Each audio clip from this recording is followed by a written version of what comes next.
This neighborhood of Sana'a faces a growing threat. Its fragile walls, defenseless against hunger that's rapidly settling here.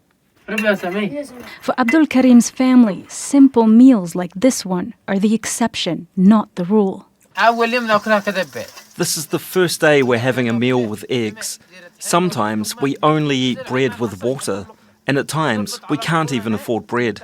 We tie our stomachs and give our children whatever crumbs of bread we can to keep them from starving to death. We give them a little so they don't die. But today, someone is missing at mealtime. Abdul Karim's 6-month-old boy, Wissam, is in intensive care at the Al Sabin hospital. Too few meals have made him so weak, his life is now in danger. Yesterday, my son became severely ill and developed a fever, and his abdomen swelled a lot. We no longer knew what to do for his treatment. Doctors told us it was necessary to admit him to intensive care, and we informed them that we could not afford the costs.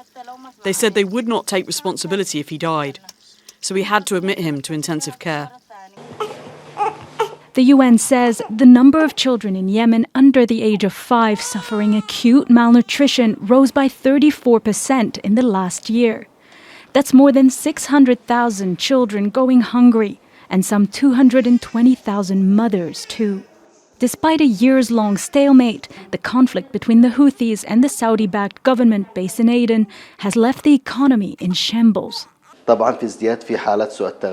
There's an increase in cases of malnutrition because of the high cost of living, the war, and the siege on Yemen.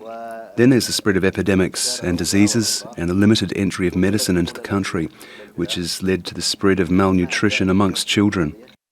The capital, Sana'a, has been under Houthi control for nearly a decade. Harsh US-led sanctions against the group have further hurt the region, crucially preventing many from accessing money sent from abroad. The sanctions are in response to Houthi fighters targeting commercial ships in the Red Sea, in what they say is an act of solidarity with Palestinians in Gaza. At the height of the crisis, the World Food Programme had to pause its humanitarian assistance there last December. Doctors say little Wissam cannot wait any longer. He needs more medical tests if he is to survive, something his family simply cannot afford.